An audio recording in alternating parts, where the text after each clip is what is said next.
Italy and Minister of Foreign Affairs, Mr. Tajani, Her Excellency, Mrs. Bernini, Minister of University and Research, His Excellency, the Minister of Foreign Affairs of Israel, Mr. Saar, distinguished guest. I am proud and honored to have you here to host you at the port of Ashdod, the main port in Israel and the only port owned by the State of Israel. Approximately 40% of the goods arriving in Israel are handled by the port of Ashdod, and it is a major economic artery. On October 7th, 2 company employees were killed while defending their homes next to Gaza during the Hamas terrorist attack. Another employee lost his daughter, whose only scene was dancing at the Nova Music Festival, as well as the other 364 young people who were massacred by terrorists who invaded Israel from Gaza. 3 of our employees lost their children, who were soldiers in the IDF. 55 employees and their families lost their homes but quickly returned to work despite this. The port of Ashdod, a strategic facility of the State of Israel, was under missile attacks from Gaza and Iran, but did not stop functioning for a moment. Its workers showed strength and resilience in continuing to function even under constant fire and alarms. Even during the war, humanitarian aid to Gaza passed through the port of Ashdod. The Ashdod Port Company has maintained and will continue to maintain the policy of the Israeli government supporting and assisting in achieving the goals of the State of Israel, including the transfer of humanitarian aid from foreign countries to Gaza. I'll take this opportunity to thank the Italian company Grimaldi for being our partner for many years, which called the port of Ashdod during the war, and the Italian Coast Guard, which allowed Italian ships to call the port of Ashdod even during difficult times. We, at the port of Ashdod, are proud and grateful to the Italian government for choosing us to assist and handle the humanitarian shipment, and we hope to strengthen our cooperation in the future. I would also like to thank the staff of Italian Embassy and the Israeli Ministry of Foreign Affairs, and of course, Ashdod Port team for their professional work in coordinating this important event. Your commitment helped make this meeting a reality, and we greatly appreciate and our fruitful cooperation between us. Thank you all.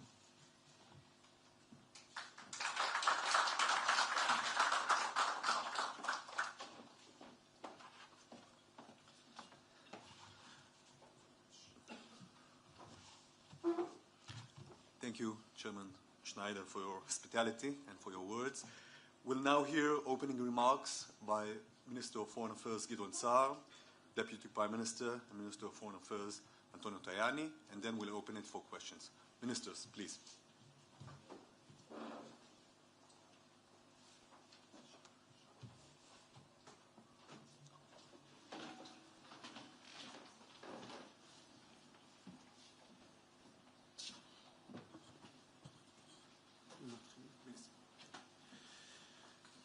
My friend, Italian Deputy Prime Minister and Minister of Foreign Affairs, Antonio Tajani, it's always good to be with you, and it's always good to see you in Israel.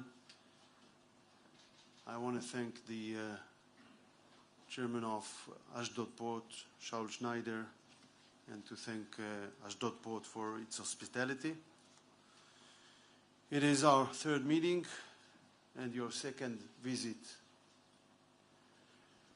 to Israel since the ceasefire. You are a friend of Israel. You are always, always welcome here. Mr. Deputy Prime Minister, Israel and Italy are today pillars of stability and strength. Italy is a leader in Europe and on the international stage. Israel is a powerhouse in the dangerous and unstable Middle East. After Hamas committed the October 7th massacre, Israel set 3 objectives. 1, dismantling Hamas military and governing capabilities. 2nd, securing the release of all of our hostages. 3, removing the threat from Gaza to our citizens. War is not an aim in itself, but we will not compromise on our objectives. Hamas leaders have repeatedly declared their intent to carry out more October 7th style attacks against Israel. They are committed to their idea of eliminating the Jewish state. Israel will not accept Hamas rule in Gaza. As long as Hamas is in power, there will be no peace, no security, and no stability in this region. Israel is committed to facilitating humanitarian aid to Gaza in accordance with international law and the framework for the release of the hostages. And everyone can see that we are fulfilling our commitments according to this framework.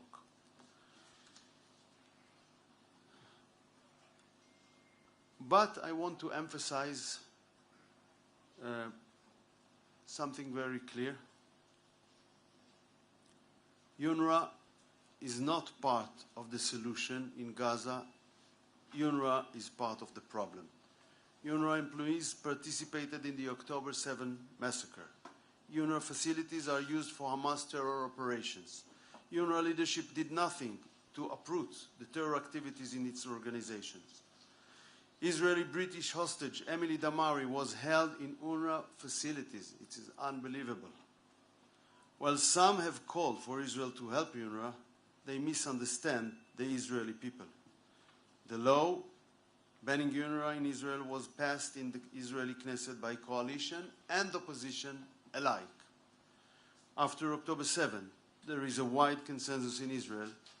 Terrorism will not be tolerated anymore. Israel abides by international law. The humanitarian flow is still coming in. So let us be honest, humanitarian aid does not equal UNRWA. Those who wish to support the humanitarian effort in the Gaza Strip should invest their resources in organizations alternative to UNRWA. So I would like to thank you, Deputy Prime Minister Tajani, for the leadership and initiative shown by you and Prime Minister Meloni for coming here today to empower your project, Food for Gaza. Israel and Italy are close allies of the US, and our governments are close with President Trump and his administration. Today, I believe it is important to listen carefully to new ideas that have been proposed and to think outside the box. Gaza is a failed experiment. It failed under Egyptian sovereignty. It failed when handed to the Palestinian Authority under the Oslo Accords. Ever since we saw terrorism in a rise. It has certainly failed under Hamas regime. Gaza in its current state has no future. We must try to find a different solution. We must take a new approach. We have an opportunity today to try to build a better future for ourselves and for the entire Middle East. My friend Minister Tajani, we appreciate you coming out here today, and we praise Italy's positive engagement. Grazie mille. Thank you. Thank you, Prime Minister. Deputy Prime Minister, please. Thank you very much, Gideon. Thank you, President, for hosting us in this very important port in the Middle East. I am very pleased to be in Israel today, in this port, with my friend, Minister Gideon Saar. And this is the third time we met in less than a month, and we will continue to work together to build an ever stronger and constructive dialogue between Italy and Israel. We are proud to be friends of Israel and friends of people of Israel. With my visit, I want to reaffirm Italy's commitment to peace, dialogue, and concrete assistance to build a future of hope and stability in the Middle East. We believe that security is impossible without peace. The ceasefire in Gaza is a political turning point for the entire region. Now is key to implement all three phases of the agreement and to reach a permanent cessation of the hostilities. We will continue to work with Israel and with our regional partners to consolidate dialogue and stability with the diplomacy. Now is the time to work for the future. There are many ideas. The position of Italy is very clear. For the future, we believe in a region with two people, two states, but today it's impossible for us to recognize Palestine because we don't have Palestine. For this, we need to work for the future. Our commitment to a future of stability in the region is very concrete. We decided to deploy the Italian Carabinieri to the Rafah crossing point as part of the EUBAM mission. Israel, the Palestinian National Authority, and Egypt know that they can fully count on them.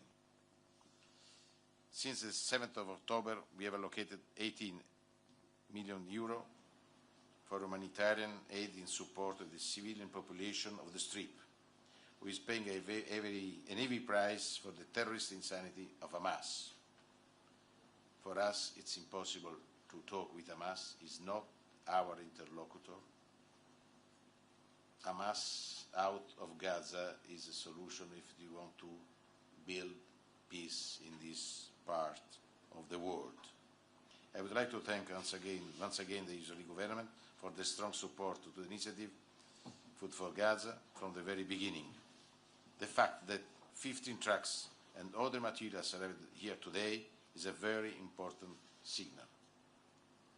And we want to work for distribution of the goods without Hamas, directly to the civil population, thanks to the World Food Programme. Our position is very clear. In Palestine, we are working only with World Food Programme. We don't want to work with UNRWA, and we condemn the use of UNRWA offices as a prison for Israeli hostages. For this, it's impossible for us to cooperate in Palestine with UNRWA. We are working hard with the World Food Programme. It's part of the United Nations. The goal is to help the civil population. We are doing it through World Food Programme. For this, I want to thank also this United Nations organization for helping us and for helping the civil population. We want to do more.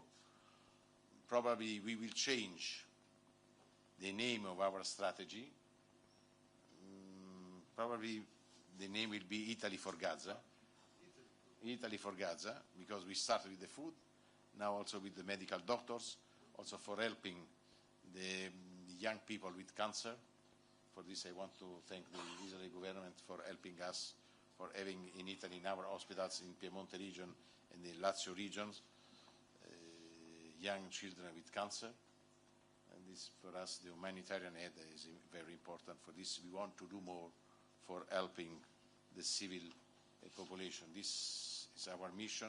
This is our engagement, part of our engagement in the Middle East. Italy will want to be more present also in the future in this part of the world. Syria, Lebanon, of course Israel, we are friends. In Palestine, also we want to protect our trade. As you know, the trade is 40% of our GDP, and the Red Sea is crucial for our economy. For this, we will move on with Aspides mission for the protection of Italian vessels, because the Red Sea is, as I said, is crucial for increasing our trade in the world. And for this, the stability of this region is crucial also for having stability in all the Mediterranean Sea. Today is a symmetry of young migrants coming from everywhere. We want to transform this sea in a sea of peace, trade and growth. Prime Minister, question please. Yes, please. BBC, first, Mr. Saar, there's a lot more aid coming into Gaza after the ceasefire. How important is it for you that the second phase of the ceasefire happens, and has Mr. Trump's intervention made that more difficult? And second on that one, how are you going to make Trump's plan to remove hundreds of thousands of people from Gaza work, and will it become Israeli government policy?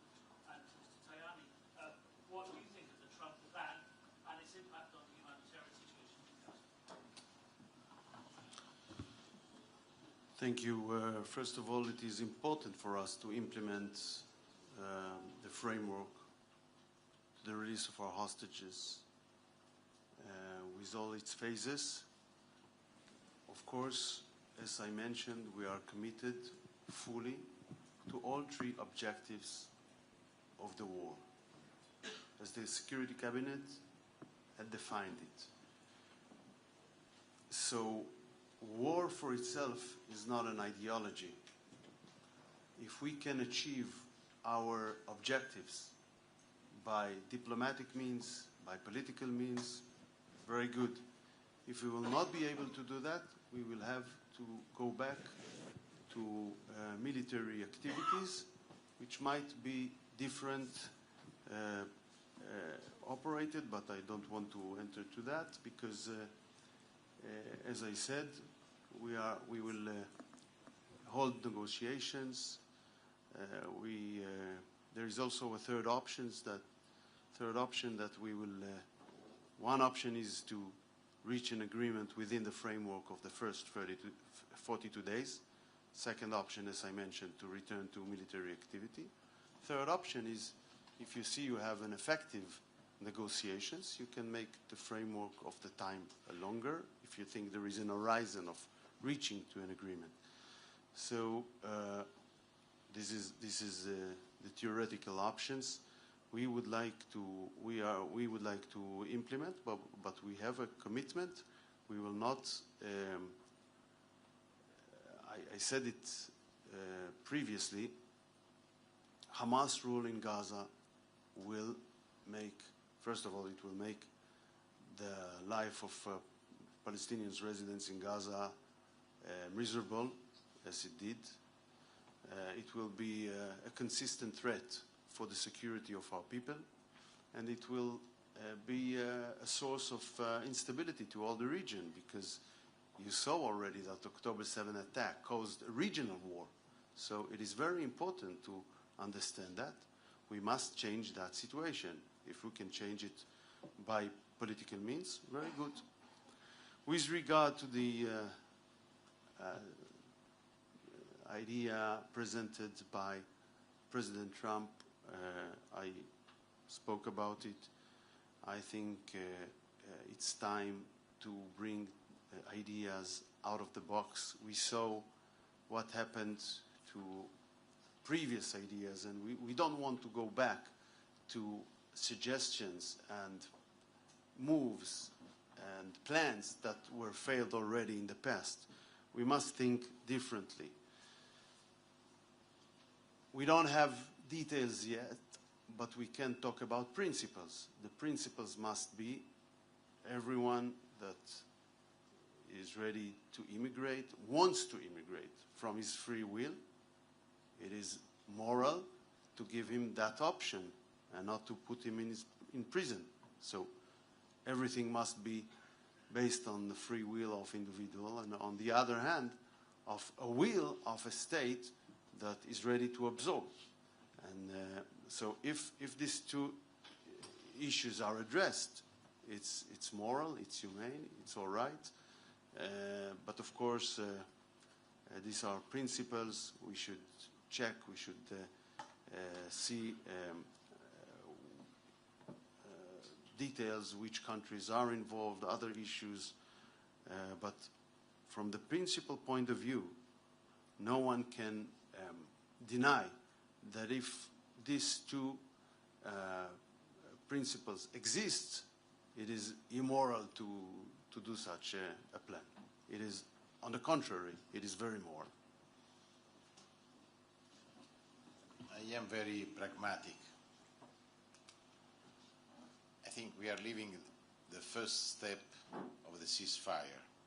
We need to move on to the second step. This is very, very important. But this now is crucial to work for achieving this second step and then the third step. After the ceasefire, we will have peace. And when we will have peace, it's possible to talk on the future. Our position is very clear. For the future, we are in favor of two people, two states living in peace. Nothing is possible to do without the agreement of the Palestinians. There is another problem for us, illegal immigration. For this, we need to know exactly what Trump what to do. For this, for me, it's too early to talk on this. For us, in this moment, it's crucial to back the security of Israel and to back the ceasefire for achieving peace. For this, I said, I am very pragmatic.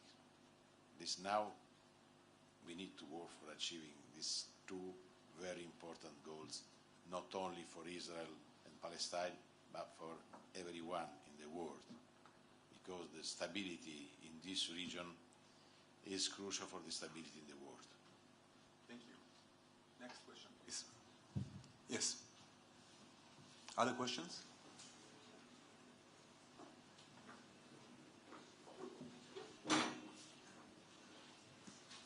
Hi, Minister. My name is Matias Brotero. I'm from Brazilian Record TV. I would like to know regarding the negotiations that will happen over this weekend in Qatar. What do you expect of these negotiations, and if you expect that from the beginning of the next week on, in exactly where will we be in these negotiations regarding the second phase of the ceasefire deal? I'm not a prophet. I hope it will be successful. I hope we will be able to move forward to reach an understanding on the second phase, which is consistent with our principles, but I don't want to be a prophet to say what will be. The days will tell. We need to work hard. If we want to achieve peace, we need to work hard. Yes, please.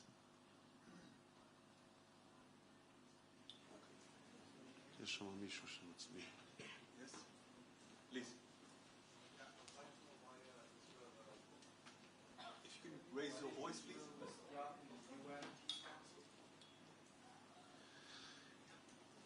Because UN Human Rights Council acted in the most outrageous way possible, didn't dealt really with countries who are violating human rights, like Iran.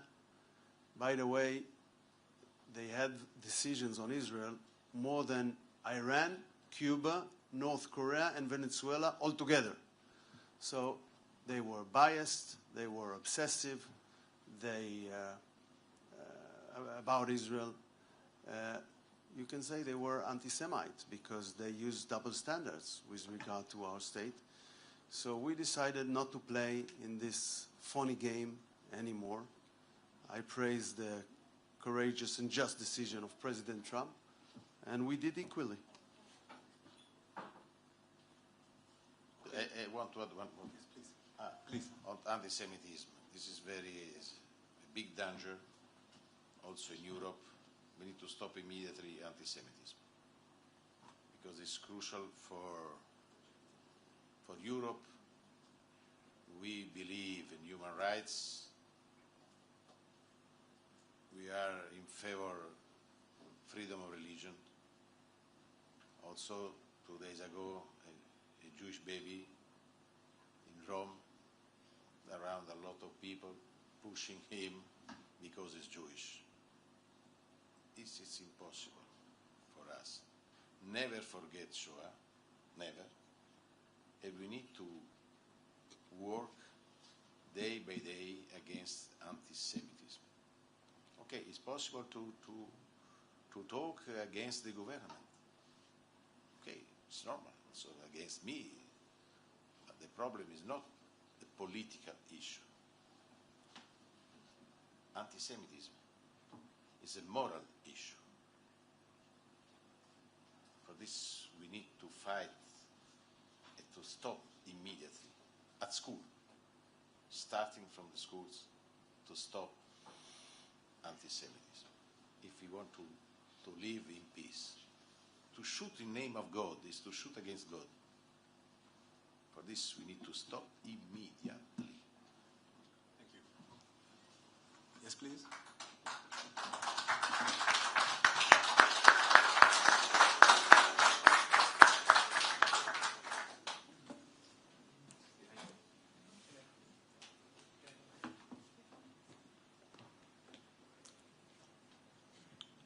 Good evening. I'm Stamos Prousalis from Reuters. I would like to ask if there is an order to the army to open ways for people to move out of Gaza.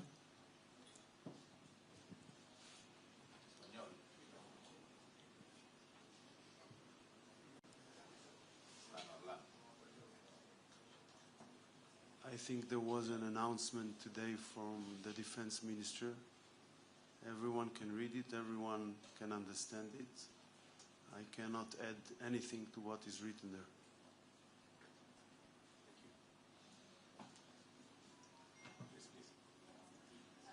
Minister Saar, I wanted to know if has anything changed in your relations with the Arab countries after Trump's plan. Also, and how do you reply to the hostages' family who think that this plan is affecting the second phase? And to the Minister Tajani about the West Bank and the military operation is going on. The mayor of Jenin says that the population, there is like the same strategy used in Gaza and displacing people and blocking humanitarian aid. So what's the position of Italian government? How does the minister reply to this? First of all, with regard to Arab states, I want to mention a very important fact. Even though we are 14 months, almost 14 months, in military conflict with so many of our Arab and Muslim neighbors in the Middle East, our relations with this peace and normalization states continued.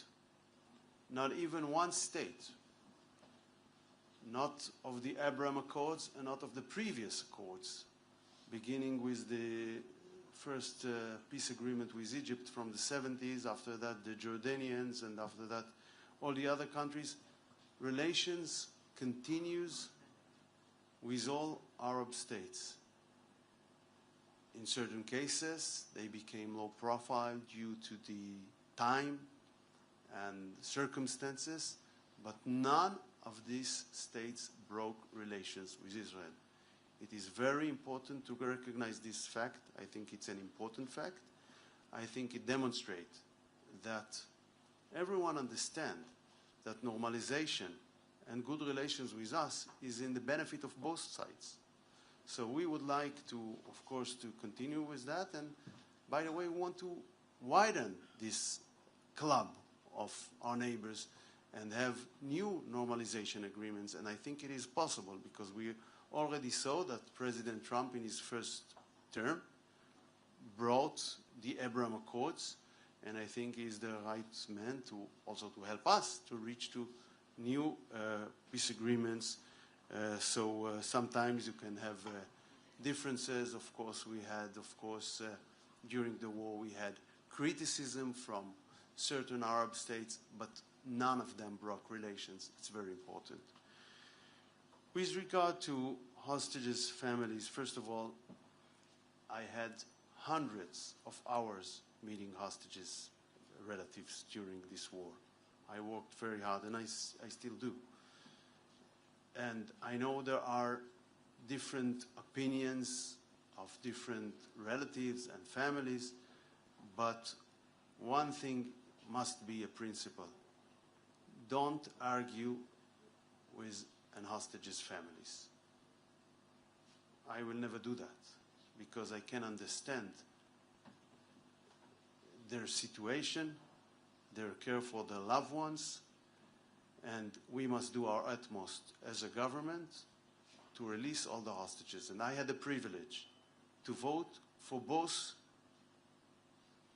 hostage deal, the first one on November 2023 that released the mothers and the children, the second this January that we are implementing right now. Tough decisions with prices. We paid heavy prices. We released terrorists from our jails. It's not easy. We paid other prices, but we did the right thing in order to meet our commitment for our sisters and brothers. And we will continue to do that.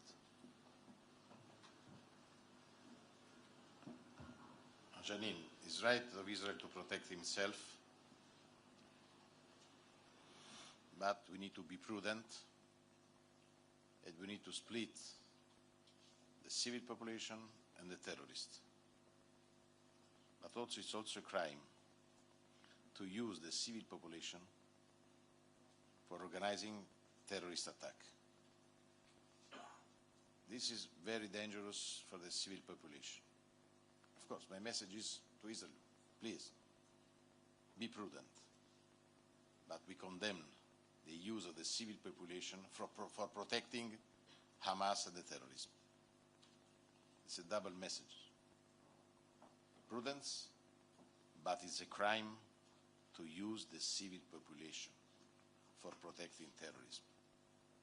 This is, our position on this is very clear. Thank you. Last question. Yes, please. Mr. Saar, this morning Donald Trump added that Gaza Strip will be turned over to the United States by Israel. At the conclusion of the party, he wrote it on social media. I wonder, what do you make of his latest Trump post? And Mr. Tajani, following up to your announcement of Italy not working with UNRWA anymore in the occupied Palestinian territories, I wonder if Italy still recognizes Palestinians who left nowadays Israeli territories in 1948 as refugees, as UNRWA stands for, or if Italy's approach has changed in this matter. First of all, I think that the U.S. is a very good candidate to restore Gaza Strip after the war. And I think it only demonstrates a commitment for a better future in this region.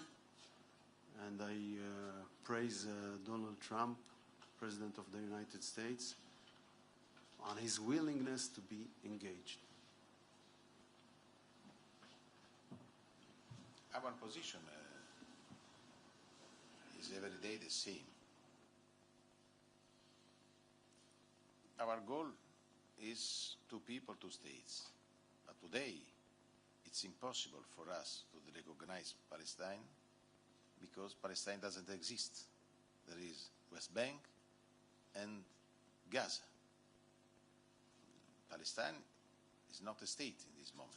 For this, it's impossible to recognize Palestine, because to recognize Palestine today is a negative message for peace, because it's a clear message against Israel. Our goal is to work for peace. I think, for me, we need a Palestinian state, but in the future, after the reunification of Palestine. On UNRWA, Italy decided to stop any financement for UNRWA,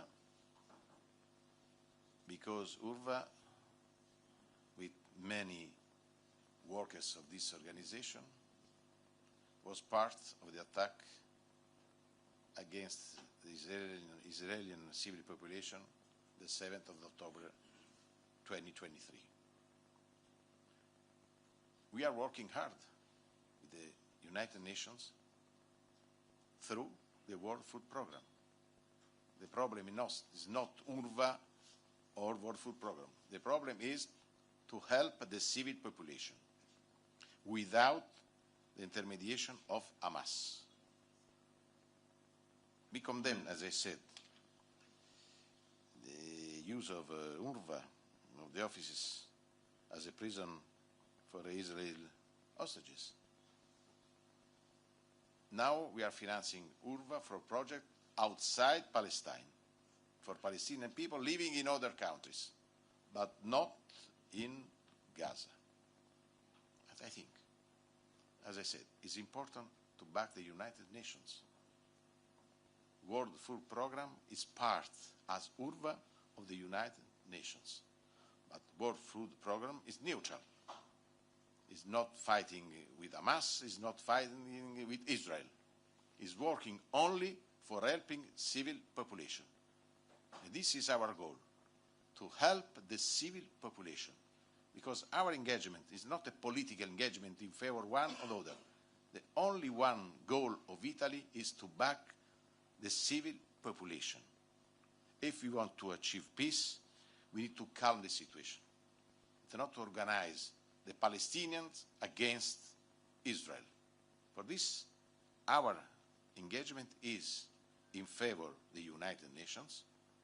The United Nations, for us, in this moment, is the best organization for helping the civil population in Gaza. For us, is the World Food Programme. Thank you. Thank you, everyone. The press conference is now over.